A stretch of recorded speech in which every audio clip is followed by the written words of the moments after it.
లక్షణాలు. అదేవిధంగా మనకు తెలుసుకోలేని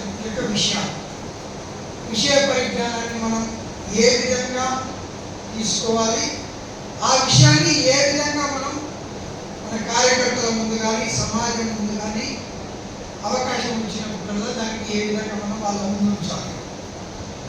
ఇది అంతా కూడా ప్రశిక్షణలో భాగం. భారతీయ జనతా పార్టీ ప్రపంచంలో ఈ రోజున ఒక అతిపెద్ద ప్రజాస్వామిక పార్టీ. అలా గుర్తుపెట్టుకోండి, నేను 2 పదాలు వాడాను. అతిపెద్ద ప్రజాస్వామిక party.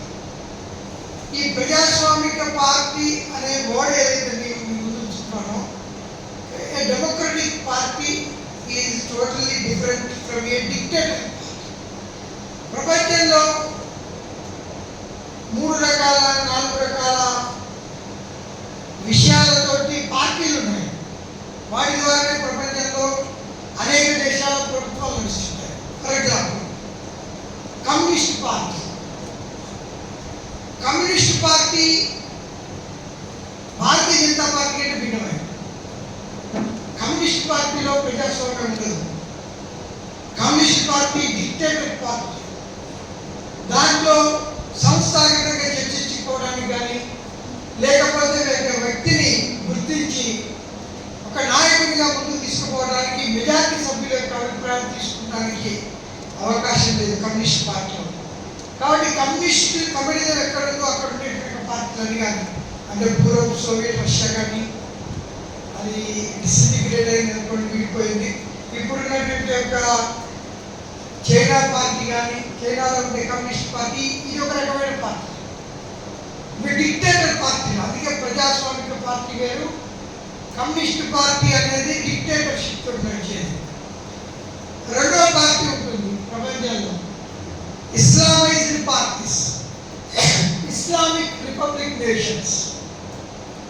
Pakistan Islamic republic nation, Bangladesh Islamic republic nation. అంటే అక్కడ ప్రజాస్వామ్యంలో ఎవరైనా కానీ, ఏ మతానికి చెందిన వాళ్ళైనా, ఏ ధర్మానికి చెందిన వాళ్ళైనా, ఏ ప్రాంతం వాళ్ళైనా, ఏ భాష మాట్లాడే వాళ్ళైనా అందరికీ సమానమైన అవకాశాలు ఉన్నదే ప్రజాస్వామ్యం. కానీ ఇస్లామిక్ నేషన్లో ఓన్లీ ఇస్లాంని ఫాలోవర్స్ మాత్రమే పెద్దపీటేస్తారు. మిగతా ధర్మస్థులకు కానీ, మిగతా ధర్మం పాటించే వాళ్ళు కానీ ఎవరికి దాంట్లో ఎటువంటిది లేదు. పాకిస్తాన్ చూడండి, విడిపోయినప్పుడు దాదాపు హిందువులు అక్కడ 30% నుంచి 40% ఉన్నారు. అందరినీ తరగొట్టారు. వాళ్ళు ఇస్లామిక్ నేషన్గా పెట్టుకుంటారు, ఇస్లామిక్ రిపబ్లిక్. అక్కడ ఎలక్షన్ జరుగుతాయి, గుర్తుంచుకోండి. ఎలక్షన్ జరగడం ఒక్కటే ప్రజాస్వామ్యం కాదు. అదేవిధంగా కమ్యూనిస్ట్ పార్టీ ఎలక్షన్సే జరగదు. ఎలక్షన్ జరిగినంత మాత్రం ప్రజాస్వామిక పార్టీ కాదు. ప్రజాస్వామిక పార్టీ అంటే ఆ దేశంలో ఉండేటటువంటి యొక్క ఏ వ్యక్తికైనా కానీ అత్యున్నత స్థానం ఎదగడానికి కావలసినటువంటి యొక్క అవకాశాలను ఇచ్చేదే ప్రజాస్వామ్యం.